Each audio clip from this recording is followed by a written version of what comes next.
Welcome to the third class on operations management. Today our subject is what is the scope of operations management. The scope of operations management. Okay. What I have decided is I will break this training program, which is the scope of operations management, in two parts, part 1 and part 2. Else it'll be little lengthy training video. Okay, each part would be approximately about 12 to 15 minutes max. Okay, so today we will cover the scope of operations management part 1. But before we continue the main subject of today's class, let's quickly touch base the topic covered so far. Well, just to help you know, within first few weeks our focus will be to understand the basic aspect of operations management. So far we have covered what is operations management and what is the objective of operations management. Want to tell you something. If you kind of miss out on that, kindly go through the previous video. They're all there in the YouTube channel. It is really worthwhile to go over them. Let me tell you, you can ask me any question that you may have with respect to the previous class, previous lesson that I have taken. You can email me your question at connect@sudheersomanair.com. Okay, so now let's understand the main topic of today's course. Today's subject is what is the scope of operations management. Please understand one thing. The scope of operations management for different industries is different. Okay, for service industry is different and for manufacturing industry is different. Okay, in the case of service industry, I'll take an example of banking industry. Okay, in banking industry, the scope is not very complex. Service industry or banking industry is primarily people driven industry, so system and process plays a key role.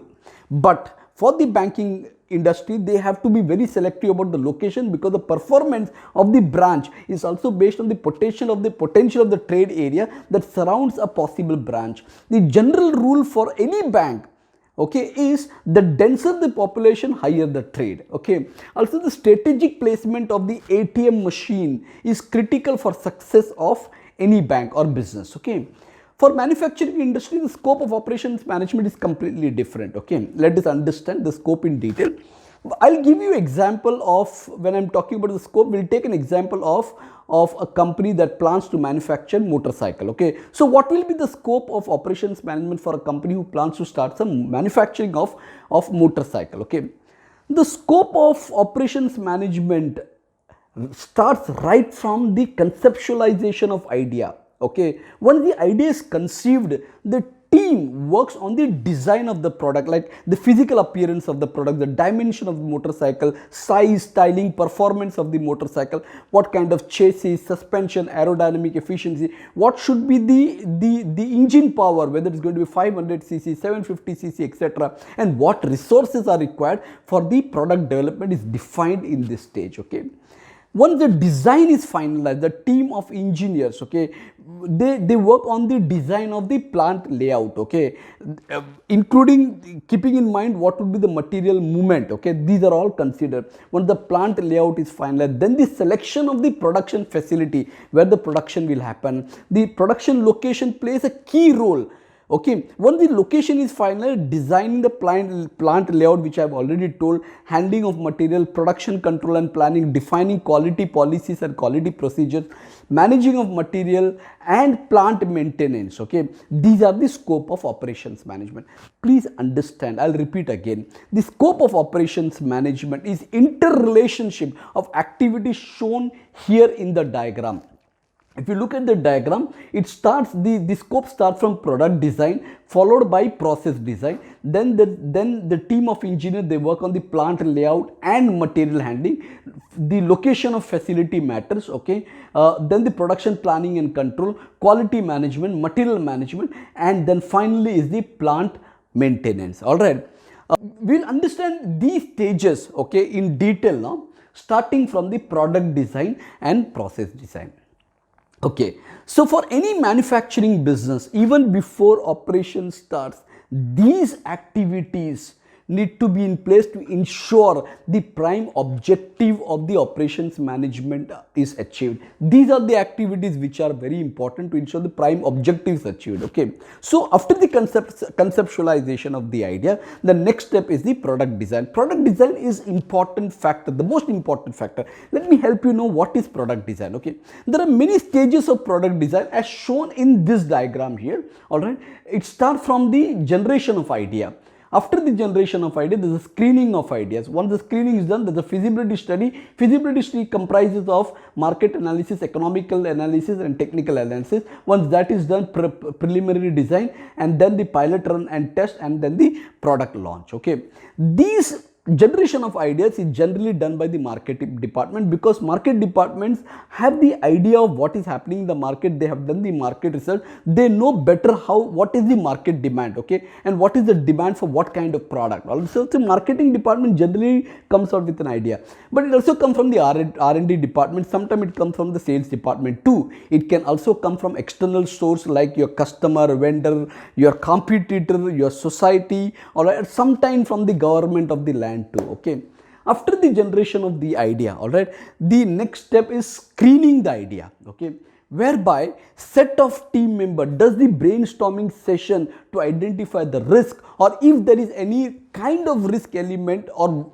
involved, and what is the potential of the product, what kind of resources the product design may require. Okay, so this group of team members does thorough evaluation of the idea, and considering different dimension, the organization decides which idea, okay, to be progressed and which idea should be dropped. All right, so after the idea is screened well, the third step is the feasibility study. Okay, so in the feasibility study, the company do the market analysis, like in the market analysis, the design pattern of the product, of the motorcycle, how the motorcycle should look like, the size, the dimension, the physical appearance, etc., etc., etc. Okay, who all are the competitors? What are the competitors offering? What is the market demand? What is the customer's analysis? What is the expected volume, and what pricing, at what pricing? Okay. Feasibility study, as I told you, is also comprising of the market analysis, economical analysis and technical analysis. Okay, in the economic analysis on elements like the cost benefit, what would be the manufacturing cost of the product, what would be the selling price of the product, what profit will this product give to the company, the price value of the product and quality of the product must fulfill the customer's acceptance. Okay, the product profitability, capital outlays, the cash flow, and what will be the return on the investment. Okay, these are all considered. After the feasibility study, team of engineers does the technical analysis of the product development. During the technical analysis, the engineer identifies, okay, the resource requirement, like what machine will be required at what time, in which process, what kind of machines will be required, what equipments will be, what tools will be required, what kind of infrastructure requirement, like manpower requirement. Okay, so these kind of analysis is done. What will be the manufacturing process steps? In each of the process, what resources will be required? Okay, so these are all. And during the production process, if there is going to be any byproduct, or what is the wastages that's gonna happen, or what's the wastages that's going to come out. Okay, so that's about the feasibility study. Okay, please note, in the feasibility study, I'll repeat again, market analysis, all right, your technical analysis and also your economic analysis is done. Okay, so after the feasibility study, the next step is the preliminary design. Okay, the process of preliminary design, all right,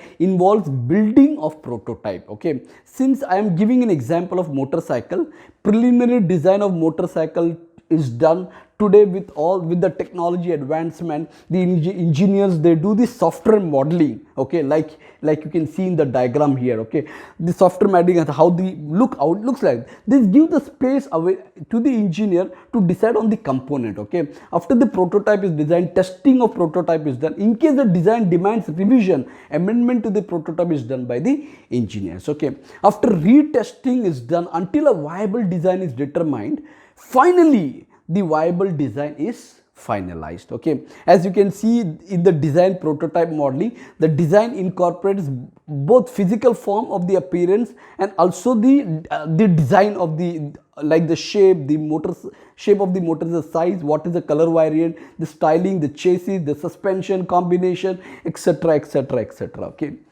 what parts and components will be required to produce the product, the bill of material, like the brake, the assemblies, the brake lever, the frames, the gearing selector, the engine, footrest, saddle, handlebar, and many more. Okay, this bill of material, and what assemblies, sub assemblies, etc. would be required. Okay, all these informations are compiled in the standard operating procedure document. Okay, the bill of material, the resource requirement. So once the preliminary design is done, the next step is the pilot run and the test of the product. Okay, so this test is done several times. Okay, and if any discrepancy is found, corrective action is taken and modifications are also done. Apart from continuously testing the product for performance, market testing is also carried out to check the acceptability of the product in the defined market and the customer group. Okay, and after the pilot run, the pilot test is done, or the pilot run is done, and with the satisfactory yield output, okay,